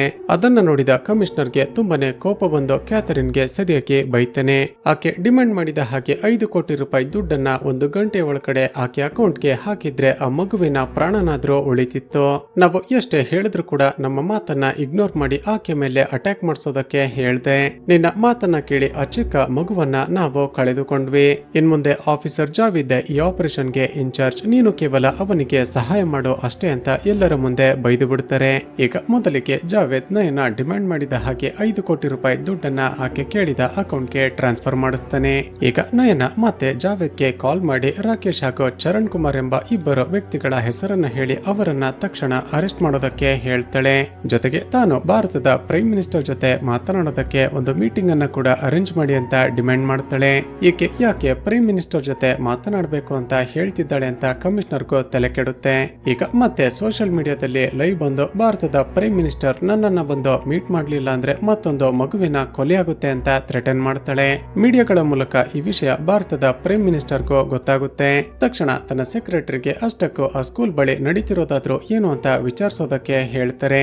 ಈ ಕಡೆ ಸ್ವಲ್ಪ ಸಮಯದ ನಂತರ ನಯನಾಳ ಬಾಯ್ ಫ್ರೆಂಡ್ ಆಗಿರುವ ರೋಹಿತ್ ಅಲ್ಲಿಗೆ ಬರ್ತಾನೆ. ಈತ ನಯನಾಳ ಬಾಯ್ ಫ್ರೆಂಡ್ ಅಂತ ಗೊತ್ತಾಗ್ತಿದ್ದ ಹಾಗೆ ಜಾವೇದ್ ಅವನನ್ನ ಎನ್ಕ್ವೈರಿ ಮಾಡೋದಕ್ಕೆ ಶುರು ಮಾಡ್ತಾನೆ. ನಯನಾಳ ಫ್ಯಾಮಿಲಿ ಬಗ್ಗೆ ವಿಚಾರಿಸಿದಾಗ ಅವಳ ತಂದೆ ಈಗಾಗಲೇ ತೀರಿ ಹೋಗಿದ್ದು ಕೇವಲ ಅವಳ ತಾಯಿ ಮಾತ್ರನೇ ಊರಲ್ಲಿ ವಾಸ ಮಾಡ್ತಿದ್ದಾಳೆ ಅಂತ ಗೊತ್ತಾಗುತ್ತೆ. ಈಗ ರೋಹಿತ್ ನಯನ ಜೊತೆ ಮಾತನಾಡಬೇಕು ಅಂತ ಜಾವೇದ್ ಮೂಲಕ ಕಾಲ್ ಮಾಡಿಸ್ತಾನೆ. ಆದ್ರೆ ನಯನ ಇವನ ವಾಯ್ಸ್ ಅನ್ನ ಕೇಳ್ತಿದ್ದ ಹಾಗೇನೆ ಫೋನ್ ಅನ್ನ ಕಟ್ ಮಾಡ್ತಾಳೆ. ಮತ್ತೊಂದು ಕಡೆ ಕ್ಯಾಥರಿನ್ ನಯನ ಸ್ಟೇ ಮಾಡ್ತಿದ್ದ ಮನೆಗೆ ಹೋಗಿ ಚೆಕ್ ಮಾಡಿದಾಗ ಅವಳ ಒಂದಷ್ಟು ಫ್ಯಾಮಿಲಿ ಫೋಟೋಸ್ಗಳು ಹಾಗೂ ಟ್ಯಾಬ್ಲೆಟ್ಸ್ ಗಳು ಸಿಗುತ್ತವೆ. ತಕ್ಷಣ ಆ ಟ್ಯಾಬ್ಲೆಟ್ಸ್ ಗಳ ಬಗ್ಗೆ ಇಂಟರ್ನೆಟ್ ನಲ್ಲಿ ಚೆಕ್ ಮಾಡಿದಾಗ ಅವುಗಳನ್ನ ಡಿಪ್ರೆಷನ್ ನಲ್ಲಿ ಇರುವ ವ್ಯಕ್ತಿಗಳು ತೆಗೆದುಕೊಳ್ತಾರೆ ಅಂತ ಗೊತ್ತಾಗುತ್ತೆ. ತಕ್ಷಣ ರೋಹಿತ್ ನನ್ನ ವಿಚಾರಿಸಿದಾಗ ಆತ ಹೇಳೋದೇನಂದ್ರೆ, ಸರ್ 5 ವರ್ಷಗಳ ಹಿಂದೆ ಇದ್ದಕ್ಕಿದ್ದ ಹಾಗೆ ನಯನಾಳ ತಂದೆ ತೀರಿ ಹೋದ್ರು. ತನ್ನ ತಂದೆಯನ್ನ ಕಳೆದುಕೊಂಡ ನಂತರ ನಯನ ಒಂದು ರೀತಿಯ ಡಿಪ್ರೆಷನ್ಗೆ ಹೊರಟು ಹೋಗಿದ್ಲು. ಇದೇ ಕಾರಣಕ್ಕೆ ನಯನ ಆಗಾಗ ಆಂಟಿ ಡಿಪ್ರೆಷನ್ ಮೆಡಿಸಿನ್ ಗಳನ್ನ ತೆಗೆದುಕೊಳ್ತಿದ್ಲು. ಈಗ ಮೊದಲಿಗೆ ಭಾರತದ ಪ್ರೈಮ್ ಮಿನಿಸ್ಟರ್ ಈ ನಯನಾಳನ್ನ ನೋಡೋದಕ್ಕೆ ಸಾಧ್ಯ ಇಲ್ಲ, ಯಾಕಂದ್ರೆ ಪ್ರೋಟೋಕಾಲ್ ಅದಕ್ಕೆ ಒಪ್ಪಿಕೊಳ್ಳೋದಿಲ್ಲ ಅಂತ ಹೇಳಿಬಿಡುತ್ತಾರೆ. ಆಗ ನಯನ ಮತ್ತೊಂದು ಮಗುವಿನ ಫೋಟೋವನ್ನ ಸೆಂಡ್ ಮಾಡಿ, ನೀವು ಆದಷ್ಟು ಬೇಗ ಬರ್ಲಿಲ್ಲ ಅಂದ್ರೆ ಈ ಮಗುವನ್ನ ಶೂಟ್ ಮಾಡಿ ಸಾಯಿಸಿ ಬಿಡ್ತೀನಿ ಅಂತ ಥ್ರೆಟನ್ ಮಾಡ್ತಾಳೆ. ಮತ್ತೊಂದು ಕಡೆ ಮೀಡಿಯಾದವರು ನಯನ ಆಂಟಿ ಡಿಪ್ರೆಷನ್ ಟ್ಯಾಬ್ಲೆಟ್ ಗಳನ್ನ ತೆಗೆದುಕೊಳ್ತಿದ್ಲು ಅಂತ ಗೊತ್ತಾಗ್ತಿದ್ದ ಹಾಗೆ ಆಕೆ ಒಬ್ಬಳು ಹುಚ್ಚಿ ಅಂತ ನ್ಯೂಸ್ ಅನ್ನ ವೈರಲ್ ಮಾಡ್ತಾರೆ. ಮತ್ತೊಂದು ಕಡೆ ಪೊಲೀಸರು ನಯನಾಳ ಊರಿಗೆ ಹೋಗಿ ಆಕೆ ತಾಯಿಯನ್ನ ಸ್ಟೇಷನ್ಗೆ ಕರೆದುಕೊಂಡು ಬರ್ತಾರೆ. ಈ ಕಡೆ ಸ್ಕೂಲ್ನ ಒಳಗಡೆ ಸಾವಿತ್ರಿ ವಾಶ್ರೂಮ್ಗೆ ಹೋಗ್ಬೇಕು ಅಂದಿದ್ದಕ್ಕೆ ನಯನ ಆಕೆಗೆ ಕಟ್ಟಿದ್ದ ಹಗ್ಗವನ್ನ ಓಪನ್ ಮಾಡ್ತಾಳೆ. ಇದೇ ಚಾನ್ಸ್ಗಾಗಿ ಕಾಯ್ತಿದ್ದ ಸಾವಿತ್ರಿ ತಕ್ಷಣ ನಯನ ಮೇಲೆ ಅಟ್ಯಾಕ್ ಮಾಡಿ ಆ ಡ್ರೈವರ್ಗೆ ಕಟ್ಟಿದ್ದ ಹಗ್ಗವನ್ನ ಕೂಡ ಓಪನ್ ಮಾಡ್ತಾಳೆ. ಈಗ ಇಬ್ಬರು ಸೇರಿ ನಯನ ಮೇಲೆ ಅಟ್ಯಾಕ್ ಮಾಡೋದಕ್ಕೆ ಶುರು ಮಾಡ್ತಾರೆ. ನಯನ ತಕ್ಷಣ ತನ್ನ ಬಳಿ ಇದ್ದ ಗನ್ ಅನ್ನ ತೆಗೆದುಕೊಂಡು ಅವರಿಬ್ಬರಿಗೆ ಹೆದರಿಸೋದಕ್ಕೆ ಪ್ರಯತ್ನ ಪಡ್ತಾಳೆ. ಹೀಗೆ ಫೈಟ್ ಮಾಡ್ತಿರುವಾಗ ನಯನಾಳ ಕೈಯಲ್ಲಿದ್ದ ಆ ಗನ್ ಡ್ರೈವರ್ನ ಕಾಲಿಗೆ ಶೂಟ್ ಆಗಿ ಬಿಡುತ್ತೆ. ಈಗ ನಯನ ತಕ್ಷಣ ಮತ್ತೆ ಅವರಿಗೆ ಗನ್ ಪಾಯಿಂಟ್ ಮಾಡಿ ಇಬ್ಬರನ್ನು ಕುರ್ಚಿಗೆ ಕಟ್ಟಿ ಹಾಕ್ತಾಳೆ. ಆ ಡ್ರೈವರ್ನ ಕಾಲಿಗೆ ಬುಲೆಟ್ ಫೈರ್ ಹಾಕಿ ರಕ್ತ ಸುರಿತಿದ್ದ ಕಾರಣ ಆತ ತುಂಬಾನೇ ಒದ್ದಾಡ್ತಿರ್ತಾನೆ. ಈಗ ನಯನ ಅದನ್ನ ಕೂಡ ಸೋಷಿಯಲ್ ಮೀಡಿಯಾದಲ್ಲಿ ಅಪ್ಲೋಡ್ ಮಾಡಿ ಆದಷ್ಟು ಬೇಗ ಪ್ರೈಮ್ ಮಿನಿಸ್ಟರ್ ಬಂದು ನನ್ನನ್ನ ಮೀಟ್ ಮಾಡ್ಲಿಲ್ಲ ಅಂದ್ರೆ ಮಕ್ಕಳ ಜೊತೆಗೆ ಇವರಿಬ್ಬರನ್ನ ಕೂಡ ಸಾಯಿಸಿ ಬಿಡ್ತೀನಿ ಅಂತ ವಾರ್ನ್ ಮಾಡ್ತಾಳೆ. ಸ್ವಲ್ಪ ಸಮಯದ ನಂತರ ಆ ಡ್ರೈವರ್ ನಿಹಾರಿಕಳ ಬರ್ತ್ಡೇಗೆ ಅಂತ ಕೇಕ್ ಅನ್ನ ತಂದಿದ್ದ ಅಲ್ವಾ, ಆ ಕೇಕ್ ಅನ್ನ ನಿಹಾರಿಕಳ ಕೈಯಲ್ಲಿ ಕಟ್ ಮಾಡಿಸಿ ಎಲ್ಲ ಮಕ್ಕಳಿಗೆ ಕೊಟ್ಟು ಸೆಲೆಬ್ರೇಟ್ ಮಾಡ್ತಾಳೆ. ಎಲ್ಲ ಮಕ್ಕಳು ಕೇಕ್ ತಿಂತ ಎಂಜಾಯ್ ಮಾಡ್ತಿರುವಾಗ ಅದನ್ನ ನೋಡಿದ ನಯನಗೆ ತನ್ನ ಸ್ಕೂಲ್ ನಲ್ಲಿ ಓದ್ತಿರುವಾಗ ನಡೆದ ಒಂದು ಘಟನೆ ನೆನಪಾಗುತ್ತೆ. ಸ್ನೇಹಿತರೆ, ನಯನ ಸ್ಕೂಲ್ ನಲ್ಲಿ ಓದ್ತಿರುವಾಗ ಈಕೆ ಬರ್ತ್ಡೇ ಇತ್ತು ಅಂತ ಈಕೆ ಫ್ರೆಂಡ್ಸ್ ಗಳು ಸ್ಕೂಲ್ ಬಸ್ ನಲ್ಲಿ ಈಕೆ ಕೈಯಲ್ಲಿ ಕೇಕ್ ಅನ್ನ ಕಟ್ ಮಾಡಿಸಿರ್ತಾರೆ. ಸ್ನೇಹಿತರೆ, ಈ ನಯನಾಳ ಮನೆ ಸ್ಕೂಲ್ ನಿಂದ ತುಂಬಾನೇ ದೂರ ಇದ್ದ ಕಾರಣ ಸ್ಕೂಲ್ ಬಸ್ ನವರು ಮೊದಲಿಗೆ ಈಕೆಯನ್ನೇ ಪಿಕಪ್ ಮಾಡಿ ನಂತರ ಬರುವಾಗ ಈಕೆಯನ್ನೇ ಲಾಸ್ಟ್ ಡ್ರಾಪ್ ಮಾಡ್ತಿರ್ತಾರೆ. ಹೀಗೆ ಬರ್ತ್ಡೇ ಸೆಲೆಬ್ರೇಷನ್ ಮುಗಿದ ನಂತರ ಈಕೆ ಫ್ರೆಂಡ್ಸ್ ಗಳು ಒಬ್ಬೊಬ್ಬರೇ ಇಳಿದು ಹೋಗ್ತಾರೆ. ಈಗ ನಯನ ಒಬ್ಬಳೇ ಇರೋದನ್ನ ನೋಡಿದ ಸ್ಕೂಲ್ ಬಸ್ ನಲ್ಲಿದ್ದ ಒಬ್ಬ ವ್ಯಕ್ತಿ ತುಂಬಾನೇ ವಿಚಿತ್ರ ವಿಚಿತ್ರವಾಗಿ ನೋಡ್ತಿರ್ತಾನೆ ಹಾಗೂ ಇಲ್ಲಿಗೆ ಈ ಸೀನ್ ಕಟ್ ಆಗುತ್ತೆ. ಮತ್ತೊಂದು ಕಡೆ ನಯನ ರಾಕೇಶ್ ಹಾಗೂ ಚರಣ್ ಕುಮಾರ್ ಎಂಬ ಇಬ್ಬರು ವ್ಯಕ್ತಿಗಳ ಡೀಟೇಲ್ಸ್ ಗಳನ್ನ ಕೊಟ್ಟು ಆದಷ್ಟು ಬೇಗ ಅವರನ್ನ ಅರೆಸ್ಟ್ ಮಾಡಿ ಅಂತ ಡಿಮ್ಯಾಂಡ್ ಮಾಡಿದ್ಲಲ್ವಾ. ಕ್ಯಾಥರಿನ್ ಹಾಗೂ ಆಕೆ ಟೀಮ್ ಹೋಗಿ ಹುಡುಕ್ದಾಗ ರಾಕೇಶ್ ಮಾತ್ರನೇ ಸಿಗ್ತಾನೆ. ಆತ ಕೂಡ ಮೊದಲಿಗೆ ಪೊಲೀಸರನ್ನ ನೋಡ್ತಿದ್ದ ಹಾಗೆ ತಪ್ಪಿಸಿಕೊಂಡು ಎಸ್ಕೇಪ್ ಆಗೋದಕ್ಕೆ ಪ್ರಯತ್ನ ಪಡ್ತಾನೆ. ಆದ್ರೆ ಕೊನೆಗೂ ಪೊಲೀಸರು ಅವನನ್ನ ಹಿಡಿದು ಸರಿಯಾಗಿ ಹೊಡೆದು ಎಳೆದುಕೊಂಡು ಬರ್ತಾರೆ. ಅದೇ ಸಮಯಕ್ಕೆ ನಯನಗೆ 16 ವರ್ಷ ವಯಸ್ಸಿದ್ದಾಗ ಆಕೆಗೆ ಟ್ರೀಟ್ಮೆಂಟ್ ಕೊಡ್ತಿದ್ದ ಒಬ್ಬರು ಸೈಕಿಯಾಟ್ರಿಸ್ಟ್ ಡಾಕ್ಟರ್ ಕ್ಯಾಥರಿನ್ಗೆ ಕಾಲ್ ಮಾಡ್ತಾರೆ. ಅಷ್ಟಕ್ಕೂ ವಿಷಯವೇನಂದ್ರೆ ನಯನ ಆಗಾಗ ಡಿಪ್ರೆಷನ್ಗೆ ಹೊರಟು ಹೋಗ್ತಾಳೆ ಅಂತ ಅವಳ ತಾಯಿ ಈ ಡಾಕ್ಟರ್ ಬಳಿ ಟ್ರೀಟ್ಮೆಂಟ್ಗೆ ಅಂತ ಕರೆದುಕೊಂಡು ಬರ್ತಿರ್ತಾಳೆ. ಆದ್ರೆ ಅಷ್ಟಕ್ಕೂ ನಯನಗೆ ಏನಾಗಿದೆ ಅಂತ ಎಷ್ಟೇ ವಿಚಾರಿಸಿದ್ರು ಆಕೆ ಆಗ್ಲಿ ಆಕೆಯ ತಾಯಿ ಆಗ್ಲಿ ಏನು ಕೂಡ ಹೇಳಿರೋದಿಲ್ಲ. ಈ ಕಡೆ ನಯನಳ ತಾಯಿಯನ್ನ ಜಾವೇದ್ ಎನ್ಕ್ವೈರಿ ಮಾಡೋದಕ್ಕೆ ಶುರು ಮಾಡ್ತಾನೆ. ಜಾವೇದ್ ನನ್ನ ನೋಡ್ತಿದ್ದ ಹಾಗೇನೆ ನಯನಳ ತಾಯಿ ನನ್ನ ಮಗಳ ಇವತ್ತಿನ ಪರಿಸ್ಥಿತಿಗೆ ನೀವೇನೆ ಕಾರಣ ಅಂತ ಒಂದು ಫ್ಲಾಶ್ ಬ್ಯಾಕ್ ಹೇಳೋದಕ್ಕೆ ಶುರು ಮಾಡ್ತಾಳೆ. ಸ್ನೇಹಿತರೆ, ಹಲವು ವರ್ಷಗಳ ಹಿಂದೆ ಅಂದ್ರೆ ನಯನಗೆ 16 ವರ್ಷ ವಯಸ್ಸಿದ್ದಾಗ ಆಕೆಯನ್ನ ಸ್ಕೂಲ್ ಬಸ್ ನಲ್ಲಿ ಇಬ್ಬರು ಸೇರಿ ಅತ್ಯಾಚಾರ ಮಾಡಿರ್ತಾರೆ. ಆಗ ಒಂದೇ ಸ್ಟೇಷನ್ ನಲ್ಲಿ ಸಬ್ ಇನ್ಸ್ಪೆಕ್ಟರ್ಸ್ ಆಗಿ ಕೆಲಸ ಮಾಡ್ತಿದ್ದ ಜಾವೇದ್ ಹಾಗೂ ಕ್ಯಾಥರಿನ್ ಬಳಿ ಬಂದ ನಯನಳ ತಾಯಿ ನನ್ನ ಮಗಳಿಗೆ ನ್ಯಾಯ ಕೊಡಿಸಿ ಅಂತ ಕಂಪ್ಲೇಂಟ್ ಅನ್ನ ಕೊಟ್ಟಿರ್ತಾಳೆ. ಆದ್ರೆ ಆ ಸಮಯದಲ್ಲಿ ಒಂದು ದೊಡ್ಡ ಹ್ಯೂಮನ್ ಟ್ರಾಫಿಕಿಂಗ್ ಕೇಸ್ ಅನ್ನ ಎನ್ಕ್ವೈರಿ ಮಾಡ್ತಿದ್ದ ಜಾವೇದ್ ಹಾಗೂ ಕ್ಯಾಥರಿನ್ ನಯನಳ ಕೇಸ್ ಅನ್ನೇ ಇಗ್ನೋರ್ ಮಾಡಿರ್ತಾರೆ. ನಯನಳ ತಾಯಿ ಹಲವು ಬಾರಿ ಜಾವೇದ್ ಬಳಿ ಬಂದು ಸರ್ ನನ್ನ ಮಗಳ ಕೇಸ್ ಏನಾಯ್ತು, ಅವರಿಬ್ಬರನ್ನ ಪತ್ತೆ ಮಾಡಿದ್ರ ಅಂತ ವಿಚಾರಿಸ್ತಿರ್ತಾಳೆ. ಆದ್ರೆ ಆ ಸಮಯದಲ್ಲಿ ಅಷ್ಟೇನೋ ತಲೆ ಕೆಡಿಸಿಕೊಳ್ಳದ ಪೊಲೀಸರು ರಾಕೇಶ್ ಹಾಗೂ ಚರಣ್ ಕುಮಾರ್ ನನ್ನ ಅರೆಸ್ಟ್ ಮಾಡದೆ ಹಾಗೆ ಬಿಟ್ಟಿರ್ತಾರೆ. ಈಗ ಪ್ರೆಸೆಂಟ್ ನಲ್ಲಿ ಈಕೆ ಮಾತುಗಳನ್ನ ಕೇಳಿದ ಜಾವೇದ್ಗೆ ತುಂಬಾನೇ ಬೇಜಾರಾಗುತ್ತೆ. ನಾವು ಸರಿಯಾಗಿ ಇನ್ವೆಸ್ಟಿಗೇಷನ್ ಮಾಡಿದ್ರೆ ನಯನಗೆ ನ್ಯಾಯ ಸಿಕ್ತಿತ್ತು ಅಂತ ತಕ್ಷಣ ಹೊರಗಡೆ ಬಂದು ಕ್ಯಾಥರಿನ್ಗೂ ಈ ವಿಷಯವನ್ನ ಇನ್ಫಾರ್ಮ್ ಮಾಡ್ತಾನೆ. ಆ ಕೇಸ್ ನ ಬಗ್ಗೆ ನೆನಪು ಮಾಡಿಕೊಂಡ ಕ್ಯಾಥರಿನ್ ಕೂಡ ತುಂಬಾನೇ ಅಪ್ಸೆಟ್ ಆಗ್ತಾಳೆ. ಸ್ನೇಹಿತರೆ, ಆ ಸಮಯದಲ್ಲಿ ಇವರಿಬ್ಬರು ಒಂದು ದೊಡ್ಡ ಹ್ಯೂಮನ್ ಟ್ರಾಫಿಕಿಂಗ್ ಕೇಸ್ ಅನ್ನ ಇನ್ವೆಸ್ಟಿಗೇಷನ್ ಮಾಡ್ತಿದ್ರು ಅಂತ ಹೇಳಿದ್ದೆ ಅಲ್ವಾ. ಆ ಕೇಸ್ ನಲ್ಲಿ ಅಪರಾಧಿಗಳಿಗೆ ಶಿಕ್ಷೆ ಆಗುವ ಹಾಗೆ ಮಾಡಿದ ಇವರಿಬ್ಬರಿಗೆ ಪ್ರಮೋಷನ್ಸ್ ಕೂಡ ಆಗಿರುತ್ತೆ. ಆದ್ರೆ ಅದೇ ಸಮಯಕ್ಕೆ ತಮ್ಮ ಬಳಿ ಬಂದಿದ್ದ ನಯನಳ ಕೇಸನ್ನ ಪೆಂಡಿಂಗ್ ಇಟ್ವಲ್ಲ ಅಂತ ಇಬ್ಬರಿಗೂ ಮತ್ತಷ್ಟು ಬೇಜಾರಾಗುತ್ತೆ. ಮತ್ತೊಂದು ಕಡೆ ತಾನು ಹೋಗಿ ಮೀಟ್ ಮಾಡ್ಲಿಲ್ಲ ಅಂದ್ರೆ ಆ ನಯನ ಮಕ್ಕಳನ್ನ ಸಾಯಿಸಿ ಬಿಡ್ತಾಳೆ ಅಂತ ಕೊನೆಗೂ ಭಾರತದ ಪ್ರೈಮ್ ಮಿನಿಸ್ಟರ್ ಆಕೆಯನ್ನ ಮೀಟ್ ಮಾಡೋದಕ್ಕೆ ಅಂತ ಆ ಸ್ಕೂಲ್ ಬಳಿ ಬರ್ತಾರೆ.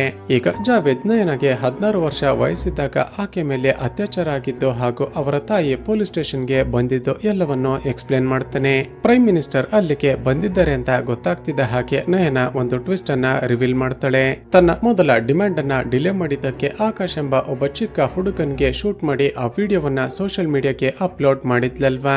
ಅಸಲಿಗೆ ಆ ಚಿಕ್ಕ ಮಗು ಆಕಾಶ್ಗೆ ನಯನ ಶೂಟೇ ಮಾಡಿರೋದಿಲ್ಲ. ಅಸಲಿಗೆ ಪೊಲೀಸರನ್ನ ಹೆದರಿಸಿ ತಾನು ಹೇಳಿದ ಅಕೌಂಟ್ಗೆ 5 ಕೋಟಿ ರೂಪಾಯಿ ದುಡ್ಡನ್ನ ಹಾಕಿಸಿಕೊಳ್ಳೋದಕ್ಕೆ ನಯನ ಈ ರೀತಿ ನಾಟಕ ಮಾಡಿರ್ತಾಳೆ. ಈಗ ಸಾವಿತ್ರಿಗೆ ಕಟ್ಟಿದ್ದ ಹಗ್ಗವನ್ನ ಓಪನ್ ಮಾಡಿ ಆಕೆ ಜೊತೆ ಆ ಚಿಕ್ಕ ಮಗು ಆಕಾಶ್ನನ್ನ ಹೊರಗಡೆ ಕಳುಹಿಸಿಕೊಡ್ತಾಳೆ. ನಯನ ಆ ಮಗುವನ್ನ ಸಾಯಿಸಿಲ್ಲ ಅಂತ ಗೊತ್ತಾಗ್ತಿದ್ದ ಹಾಗೆ ಪ್ರೈಮ್ ಮಿನಿಸ್ಟರ್ ಒಳಗಡೆ ಬರ್ತಾರೆ. ಅಷ್ಟರಲ್ಲೇ ನಯನ ತನ್ನ ಪ್ರೈಮ್ ಮಿನಿಸ್ಟರ್ ಜೊತೆ ಮಾತನಾಡೋದು ಲೈವ್ ಸ್ಟ್ರೀಮಿಂಗ್ ಆಗಬೇಕು ಅಂತ ಎಲ್ಲವನ್ನ ಸೆಟಪ್ ಮಾಡಿರ್ತಾಳೆ. ಈಗ ಹೊರಗಡೆ ಇದ್ದ ಜನಗಳು ಹಾಗೂ ದೇಶದ ಹಲವಾರು ಜನ ಆ ಲೈವ್ ಸ್ಟ್ರೀಮಿಂಗ್ ಅನ್ನ ನೋಡೋದಕ್ಕೆ ಶುರು ಮಾಡ್ತಾರೆ. ಮೊದಲಿಗೆ ನಯನ ಸ್ವಲ್ಪ ಸಮಯದ ಮುಂಚೆ ತನ್ನ ಅಕೌಂಟ್ಗೆ 5 ಕೋಟಿ ರೂಪಾಯಿ ದುಡ್ಡನ್ನ ಹಾಕಿಸಿಕೊಂಡಿದ್ಲಲ್ವಾ. ಆ ದುಡ್ಡನ್ನ ಹಲವಾರು ಲೇಡೀಸ್ಗೆ ಸಹಾಯ ಮಾಡುವ NGO ಅಕೌಂಟ್ ಗಳಿಗೆ ಟ್ರಾನ್ಸ್ಫರ್ ಮಾಡೋದಕ್ಕೆ ಪ್ರೈಮ್ ಮಿನಿಸ್ಟರ್ಗೆ ಹೇಳ್ತಾಳೆ. ನಯನ ಹೇಳಿದ ಹಾಗೆ ಪ್ರೈಮ್ ಮಿನಿಸ್ಟರ್ ಎಂಟರ್ ಬಟನ್ ಅನ್ನ ಪ್ರೆಸ್ ಮಾಡ್ತಿದ್ದ ಹಾಗೆ 5 ಕೋಟಿ ರೂಪಾಯಿ ದುಡ್ಡು ಬೇರೆ ಬೇರೆ NGOಗಳಿಗೆ ಟ್ರಾನ್ಸ್ಫರ್ ಆಗುತ್ತೆ. ಸ್ನೇಹಿತರೆ, ಅಷ್ಟಕ್ಕೂ ಆ NGOಗಳು ಅತ್ಯಾಚಾರದ ವಿಕ್ಟಿಮ್ಗಳ ರಿಹ್ಯಾಬಿಲೇಷನ್ ಸೆಂಟರ್ಗಳಾಗಿರುತ್ತವೆ. ಈಗ ಪ್ರೈಮ್ ಮಿನಿಸ್ಟರ್ ನಯನ ನಿನಗೆ ಬೇಕಾಗಿರೋದಾದ್ರೂ ಏನೋ ಇದನ್ನೆಲ್ಲ ಯಾಕೆ ಮಾಡ್ತಿದ್ಯಾ ಅಂತ ವಿಚಾರಿಸ್ತಾರೆ. ಅದಕ್ಕೆ ನಯನ ನಗುತ್ತಾ, ಮೇಡಮ್ ಈಗಾಗಲೇ ನಿಮಗೆ ನನ್ನ ಬಗ್ಗೆ ಗೊತ್ತಾಗಿರುತ್ತೆ. ನನ್ನ ಡಿಮ್ಯಾಂಡ್ ಏನಂದ್ರೆ ಈ ದೇಶದಲ್ಲಿ ಅತ್ಯಾಚಾರದಂತ ದೊಡ್ಡ ತಪ್ಪನ್ನ ಮಾಡುವ ಯಾವುದೇ ವ್ಯಕ್ತಿಗೆ ತಕ್ಷಣ ಮರಣದಂಡನೆ ಶಿಕ್ಷೆ ಆಗ್ಬೇಕು. ಅತ್ಯಾಚಾರಕ್ಕೆ ಒಳಗಾಗುವ ಹುಡುಗಿ ಅಥವಾ ಮಹಿಳೆ ಅನ್ನೋವು ಆಕೆಯನ್ನ ಬಿಟ್ರೆ ಬೇರೆ ಯಾರಿಗೂ ಕೂಡ ಅರ್ಥ ಆಗೋದಿಲ್ಲ. ನನ್ನ ಜೀವನದಲ್ಲೂ ಕೂಡ ಅದೇನೆ ನಡೆದದ್ದು ಅಂತ ಒಂದು ಫ್ಲಾಶ್ ಬ್ಯಾಕ್ ಹೇಳೋದಕ್ಕೆ ಶುರು ಮಾಡ್ತಾಳೆ. ಸ್ನೇಹಿತರೆ, ನಯನ ಸ್ಕೂಲ್ ನಲ್ಲಿ ಓದ್ತಿರುವಾಗ ಈಕೆ ಬರ್ತ್ಡೇ ಇತ್ತು ಅಂತ ಈಕೆ ಫ್ರೆಂಡ್ಸ್ ಗಳು ಸ್ಕೂಲ್ ಬಸ್ ನಲ್ಲೇ ಬರ್ತ್ಡೇ ಕೇಕ್ ಅನ್ನ ಕಟ್ ಮಾಡಿಸಿದ್ರಲ್ವಾ. ಈಕೆ ಸೆಲೆಬ್ರೇಷನ್ ಎಲ್ಲ ಮುಗಿದ ನಂತರ ಈಕೆ ಎಲ್ಲ ಫ್ರೆಂಡ್ಸ್ ಗಳು ಇಳಿದು ಹೋಗಿರ್ತಾರೆ. ಕೊನೆಯದಾಗಿ ನಯನಳನ್ನ ಡ್ರಾಪ್ ಮಾಡೋದಕ್ಕೆ ಅಂತ ಡ್ರೈವರ್ ಆಗಿದ್ದ ಚರಣ್ ಕುಮಾರ್ ಹಾಗೂ ಹೆಲ್ಪರ್ ರಾಕೇಶ್ ಕರೆದುಕೊಂಡು ಹೋಗ್ತಿರ್ತಾರೆ. ಆಗ ಶಾಕಿಂಗ್ಲಿ ಈಕೆಯನ್ನ ಮನೆಗೆ ಕರೆದುಕೊಂಡು ಹೋಗದೆ ಒಂದು ನಿರ್ಜನ ಪ್ರದೇಶದ ಕಡೆಗೆ ಬಸ್ ಅನ್ನ ತಿರುಗಿಸಿರ್ತಾರೆ. ಹೆಲ್ಪರ್ ರಾಕೇಶ್ ನಯನಳ ಕೈಕಾಲುಗಳನ್ನ ಹಿಡಿದುಕೊಂಡಿದ್ರೆ ಶಾಕಿಂಗ್ಲಿ ಡ್ರೈವರ್ ಆಗಿದ್ದ ಚರಣ್ ಕುಮಾರ್ ಈಕೆ ಮೇಲೆ ಅತ್ಯಾಚಾರ ಮಾಡಿರ್ತಾನೆ. ಎಷ್ಟೇ ಅಲ್ದಾಡಿದ್ರು ತನಗೆ ನ್ಯಾಯ ಸಿಗದ ಕಾರಣ ಸದ್ಯ ನಯನ ಇದೇ ಕಾರಣಕ್ಕೆ ರಾಕೇಶ್ ಹಾಗೂ ಚರಣ್ ಕುಮಾರ್ ನನ್ನ ಅರೆಸ್ಟ್ ಮಾಡಿ ಅಂತ ಜಾವೇದ್ ಹಾಗೂ ಕ್ಯಾಥರಿನ್ಗೆ ಡಿಮ್ಯಾಂಡ್ ಮಾಡಿರ್ತಾಳೆ. ಈಗ ಪ್ರೈಮ್ ಮಿನಿಸ್ಟರ್ ಹೇಳ್ತಾರೆ, ನಯನ ನೀನು ಡಿಮ್ಯಾಂಡ್ ಮಾಡಿದ ಹಾಗೆ ರಾಕೇಶ್ ನನ್ನ ಅರೆಸ್ಟ್ ಮಾಡಿದ್ದೀವಿ, ಆದಷ್ಟು ಬೇಗ ಆ ಮತ್ತೊಬ್ಬ ವ್ಯಕ್ತಿ ಅಂದ್ರೆ ಆ ಡ್ರೈವರ್ ಚರಣ್ ಕುಮಾರ್ ನನ್ನ ಕೂಡ ಅರೆಸ್ಟ್ ಮಾಡಿ ನಿನಗೆ ನ್ಯಾಯ ಕೊಡಿಸ್ತೀವಿ ಅಂತ ಹೇಳ್ತಾರೆ. ಅದಕ್ಕೆ ನಯನ ನಗುತ್ತಾ, ಮೇಡಮ್ ಗೌರ್ಮೆಂಟ್ಗಾಗ್ಲಿ ಪೊಲೀಸರಿಗಾಗ್ಲಿ ಆ ಚರಣ್ ಕುಮಾರ್ ನನ್ನ ಅರೆಸ್ಟ್ ಮಾಡೋದಕ್ಕೆ ಸಾಧ್ಯನೇ ಇಲ್ಲ, ಅದಕ್ಕೇನೆ ನಾನೇ ತಾನಾಗಿ ಆ ಚರಣ್ ಕುಮಾರ್ ಇಲ್ಲಿಗೆ ಬಂದು ಟ್ರಾಪ್ ಆಗುವ ಹಾಗೆ ಮಾಡಿದ್ದೀನಿ, ಹಿಂದಕ್ಕೆ ತಿರುಗಿ ನೋಡಿ ಅಂತ ಹೇಳ್ತಾಳೆ. ಸ್ನೇಹಿತರೆ, ಈಗ ರಿವೀಲ್ ಆಗುವ ಟ್ವಿಸ್ಟ್ ಏನಂದ್ರೆ ಈಕೆ ಮೇಲೆ ಅತ್ಯಾಚಾರ ಮಾಡಿದ್ದ ಆ ಚರಣ್ ಕುಮಾರ್ ಬೇರೆ ಯಾರು ಅಲ್ಲ, ನಯನ ಚಿತ್ರದ ಶುರುವಿನಿಂದ ಸ್ಕೂಲ್ ನಲ್ಲಿ ಯಾವ ಡ್ರೈವರ್ ನನ್ನ ಕಟ್ಟಿ ಹಾಕಿದ್ದಾಳೋ ಅವನೇ ಆ ಚರಣ್ ಕುಮಾರ್. ಈ ಚರಣ್ ಕುಮಾರ್ ನಯನಾಳ ಮೇಲೆ ಅತ್ಯಾಚಾರ ಮಾಡಿದ ನಂತರ ಪೊಲೀಸರು ತನ್ನನ್ನ ಹುಡುಕ್ತಿದ್ದಾರೆ ಅಂತ ಗೊತ್ತಾಗ್ತಿದ್ದ ಹಾಗೆ ಆ ಊರನ್ನ ಬಿಟ್ಟು ಇಲ್ಲಿಗೆ ಬಂದು ತನ್ನ ಹೆಸರನ್ನ ಬದಲಾಯಿಸಿಕೊಂಡು ಕೆಲಸ ಮಾಡ್ತಿರ್ತಾನೆ. ಇದೇ ಕಾರಣಕ್ಕೆ ಸ್ವಲ್ಪ ಸಮಯದ ಮುಂಚೆ ಕ್ಯಾಥರಿನ್ ಹಾಗೂ ಪೊಲೀಸರಿಗೆ ಆ ರಾಕೇಶ್ ಸಿಕ್ಕಿರ್ತಾನೆ ಹೊರತು ಈ ಚರಣ್ ಕುಮಾರ್ ಸಿಕ್ಕಿರೋದಿಲ್ಲ. ಈಕೆ ಮಾತುಗಳನ್ನ ಕೇಳಿದ ಚರಣ್ ಕುಮಾರ್ ಹೆದರಿಕೊಂಡು, ಮೇಡಮ್ ಈಕೆಗೆ ತಲೆ ಕೆಟ್ಟಿದೆ, ಈಕೆ ಹೇಳ್ತಿರೋದೆಲ್ಲ ಸುಳ್ಳು ಅಂತ ವಾದ ಮಾಡ್ತಾನೆ. ನಯನಗೆ ಕೋಪ ಬಂದು ತನ್ನ ಬಳಿ ಇದ್ದ ಗನ್ ಅನ್ನ ಪಾಯಿಂಟ್ ಮಾಡಿ ನಿಜ ಒಪ್ಪಿಕೊಳ್ಳಿಲ್ಲ ಅಂದ್ರೆ ಇಲ್ಲೇ ಶೂಟ್ ಮಾಡಿ ಸಾಯಿಸಿ ಬಿಡ್ತೀನಿ ಅಂತ ಹೆದರಿಸ್ತಾಳೆ. ಆಗ ಆ ಸೈಕೋ ಚರಣ್ ಕುಮಾರ್ ಇದ್ದಕ್ಕಿದ್ದ ಹಾಗೆ ಅಲ್ಲೇ ಪಕ್ಕದಲ್ಲೇ ನಿಂತಿದ್ದ ಜಾವೇದ್ ನ ಗನ್ ಅನ್ನ ಕಿತ್ಕೊಂಡು ಆಕೆ ಮೇಲೆ ಫೈರ್ ಮಾಡೋದಕ್ಕೆ ಟ್ರೈ ಮಾಡ್ತಾನೆ. ಆದ್ರೆ ಜಾವೇದ್ ತನ್ನ ಗನ್ ಅನ್ನ ಸೇಫ್ ಲಾಕ್ ಮಾಡಿದ ಕಾರಣ ಬುಲೆಟ್ ಫೈರ್ ಆಗೋದಿಲ್ಲ. ಈಗ ನೆಕ್ಸ್ಟ್ ಸೆಕೆಂಡ್ ನಯನ ತನ್ನ ಬಳಿ ಇದ್ದ ಗನ್ ನಿಂದ ಆ ಚರಣ್ ಕುಮಾರ್ಗೆ 4-5 ಬಾರಿ ಶೂಟ್ ಮಾಡಿ ಸಾಯಿಸಿ ಬಿಡ್ತಾಳೆ. ಹೀಗೆ ಗನ್ ಫೈರ್ ಆದ ಶಬ್ದ ಕೇಳ್ತಿದ್ದ ಹಾಗೆ ತಕ್ಷಣ ಒಳಗಡೆ ಬಂದ ಕಮಾಂಡೋಗಳು ನಯನಾಳನ್ನ ಅರೆಸ್ಟ್ ಮಾಡ್ತಾರೆ. ಚಿತ್ರದ ಎಂಡ್ಸಿನಲ್ಲಿ ಭಾರತದ ಪ್ರೈಮ್ ಮಿನಿಸ್ಟರ್ ನಯನ ಕೇಳಿದ ಹಾಗೆ ಅತ್ಯಾಚಾರಿಗಳಿಗೆ ತಕ್ಷಣ ಗಲ್ಲು ಶಿಕ್ಷೆ ಆಗುವ ಹಾಗೆ ಮಾಡೋದಕ್ಕೆ ತಿದ್ದುಪಡಿ ಮಾಡ್ತಿರ್ತಾರೆ. 6 ತಿಂಗಳ ನಂತರ ಕೊನೆಗೂ ಈ ಮಸೂದೆ ಅಂಗೀಕಾರ ಆಗಿ ಕಾನೂನು ಜಾರಿಯಾಗುತ್ತೆ. ಜೈಲಿನಲ್ಲಿ ಶಿಕ್ಷೆ ಅನುಭವಿಸುತ್ತಿರುವ ನಯನ ಇದನ್ನ ನ್ಯೂಸ್ ಪೇಪರ್ ನಲ್ಲಿ ನೋಡಿ ಸಂತೋಷ ಪಡ್ತಾಳೆ ಹಾಗೂ ಇಲ್ಲಿಗೆ ಈ ಚಿತ್ರ ಮುಕ್ತಾಯವಾಗುತ್ತೆ. ಸ್ನೇಹಿತರೆ, ಚಿತ್ರದ ಎಂಡ್ಸಿನ್ ನಲ್ಲಿ ಮೂವಿ ಡೈರೆಕ್ಟರ್ ಒಂದು ವಿಷಯವನ್ನ ತೋರಿಸ್ತಾರೆ. ನಾವು ಈ ಚಿತ್ರವನ್ನ ನೋಡೋದಕ್ಕೆ ಶುರು ಮಾಡಿದಾಗಿಂದ ಅಂದ್ರೆ ಸರಿಸುಮಾರು 2 ರಿಂದ 3 ಗಂಟೆ ಒಳಗಡೆ ಶಾಕಿಂಗ್ಲಿ ಭಾರತದಲ್ಲಿ 8 ಜನ ಮಹಿಳೆಯರ ಮೇಲೆ ಅತ್ಯಾಚಾರ ನಡೆದಿರುತ್ತಂತೆ. ಸ್ನೇಹಿತರೆ, ಈ ಚಿತ್ರವನ್ನ ನೋಡಿದ ನಂತರ ನಿಮ್ಮ ಅಭಿಪ್ರಾಯ ಏನು ಅಂತ ಕೆಳಗಡೆ ಕಮೆಂಟ್ ಮಾಡಿ. ಇದೇ ರೀತಿಯ ಮತ್ತಷ್ಟು ವಿಡಿಯೋಸ್ಗಾಗಿ ಈ ಚಾನಲ್ ಅನ್ನ ಸಬ್ಸ್ಕ್ರೈಬ್ ಮಾಡಿಕೊಂಡು ಪಕ್ಕದಲ್ಲೇ ಇರುವ ಬೆಲ್ ಐಕಾನ್ ಅನ್ನ ಪ್ರೆಸ್ ಮಾಡಿ.